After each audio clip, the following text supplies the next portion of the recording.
Greetings, travel family. As the World Cup 2022 fast approaches, we have compiled this video on 5 places one must visit whilst in Qatar. Let's dive straight into it. At number 5, we have the Desert Safari. Now, there are a few of these. This one is for our risk-taking audience and the adrenaline junkies.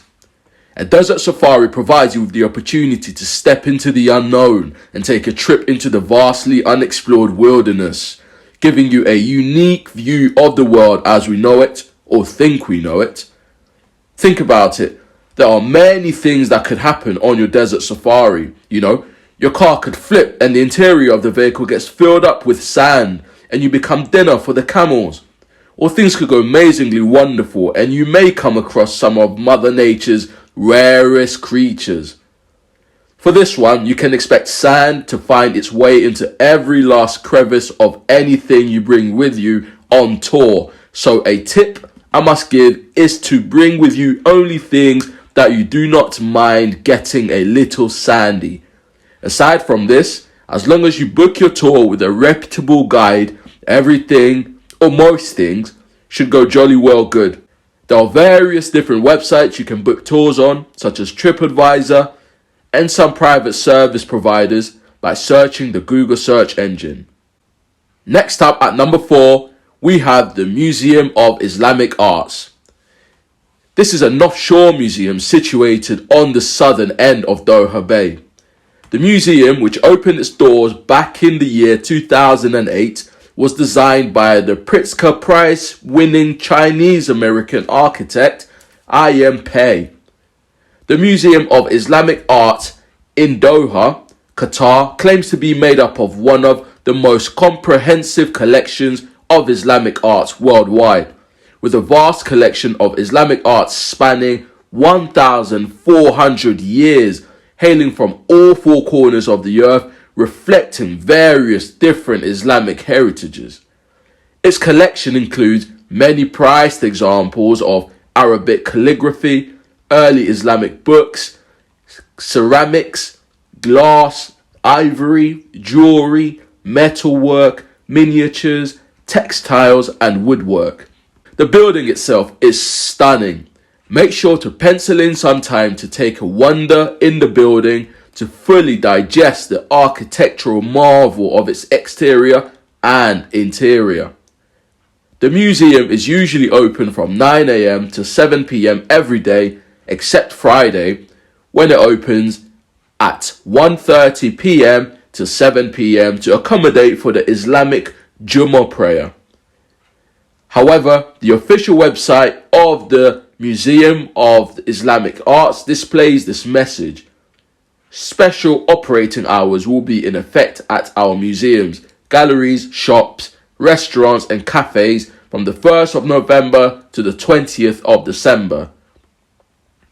The museum's official website states that tickets to the Museum of Islamic Arts are available in 1-hour time slots. Please arrive on time to ensure entry. Tickets capacity is extremely limited and may change at any time. Please purchase tickets in advance in order to select your preferred time slot.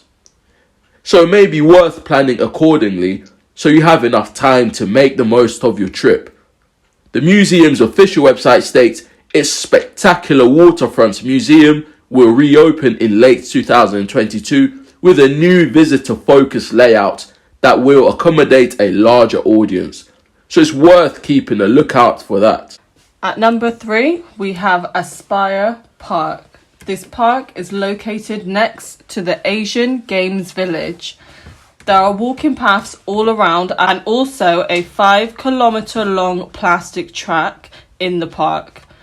There is also a shopping centre nearby and resting stop where once you've finished with your walk, jog, run or shopping, then you can just have a sit down and chill, maybe even while having a picnic. The best time of day to visit is during the morning or later on in the evening. It is worth pointing out that pictures taken during sunset in this place are absolutely stunning. Aspire Park is full of luxurious greenery and landscaping, also trees, beautiful birds, ducks and swans who love to swim. So if you love that kind of thing, this would blow your mind. Within this park, there is also children's playgrounds for those of you with children and a cafe overlooking a large lake, which is a stunning view for when you are sitting down having your cup of tea or coffee. There is a place called the Torch Tower, which is known as a hotel near the park. It contains a spa, swimming pool, and also a rotating restaurant at the very top, so at night you are able to admire the views of the whole of Donna. Something to give you guys a heads up about as well. So no matter if you're going to chill or doing some sporting activity, you must know that they do require you to dress appropriately, which means covering your shoulders, knees, and midriffs. So even if you are going to do exercise, you are not permitted to wear sportswear. You will be required to wear clothes that cover those parts and are loose in fit. You are not allowed to skateboard, cycle, or climb the trees within this park, as fun as that may seem. There is a lifeguard by the lake until 10 p.m. and opening hours for the restaurants and the restrooms are 8 a.m. until 10 p.m. All in all, this park is definitely worth a visit or at least a place on your tourist list in Qatar. Next up, at number 2, is the Pearl Qatar. This is one for my foodies and general lovers of, well, food. This is also known as the Pearl Lagoon. It's made up of more than 13 islands. The biggest island of them is equipped with luxurious villas, apartments, 5-star hotels, and over 2 million square feet of retail. So things like restaurants, cafes, and different kinds of shops. Pearl Island is home to a wide selection of dining outlets covering a full range of cuisines, from South American to French to Lebanese through to casual options such as a place called Alison Nelson's Coffee Bar. These would all be great places if you wanted to even just take a walk around to see the sights of Pearl Lagoon. There are so many options if you get peckish or thirsty. If you're like myself and partial to a bit of monkeying around, then you're in luck, as there are other attractions here like outdoor play spaces for families which have swings, monkey bars, etc. Which is great if you're looking for a quick stop with the kids to burn a bit of energy off. This island is very remarkable as you can get boat taxis around. Some people even choose to get around by golf carts. It is one of the more lavish places to visit if you are looking for that type of thing. They also have a place called the Sub-Zero Ice Lounge, which consists of stunning ice statues and allows you to sip on a hot beverage while you enjoy an Arctic feel. Now, if you're wondering about prices on this luxurious island, if you are, however, looking for an even cheaper option, they do have a McDonald's, which I'm quite partial to myself, which a meal costs around 25 Qatari Royale. So like I said, it really all just depends on what you are looking for, whether you're looking for to fine dine or just grab a quick bite while looking at this amazing island. Looks like you've made it to our number 1 of places to visit whilst in Qatar. If you like to see more videos like this, please like and subscribe. That's number 1.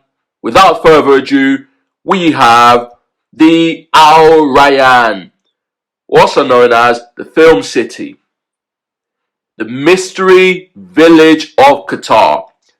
The Film City is widely renowned for its serene beauty and amazing desert settings. The sites are reminiscent of the old Bedouin villages and is a superb representation of the way villagers lived in the Gulf region.